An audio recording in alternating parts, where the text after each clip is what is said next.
नितेश राणे यांनी टीका केलेली आहे। व्यंकटेश उपरला संजय राऊतांनी गायब केलं असं नितेश राणे म्हणाले। डॉक्टर स्वप्ना पाटकर यांच्यावर लक्ष ठेवत होता व्यंकटेश असंही नितेश राणे म्हणाले आले आहे। तर महत्त्वाचा टप्पा असताना हा व्यंकटेश उप्पर गायब होता असं म्हणत नितेश राणेंनी संजय राऊतांवर गंभीर आरोप केलाय।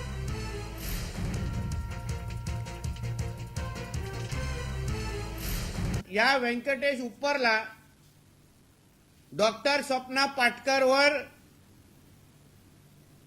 लक्ष ठेवण्यासाठी ती कुठे जाते, कोणाला भेटते, काय करते, ह्या सगळ्या गोष्टी करण्यासाठी ह्याला जबाबदारी दिली गेली होती। त्यांनी ऍप्लिकेशन मध्ये सरळ लिहिलेलं आहे डॉक्टर स्वप्ना पाटकरनी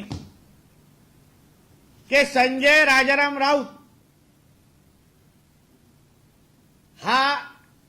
ह्याला गायब केलेला आहे।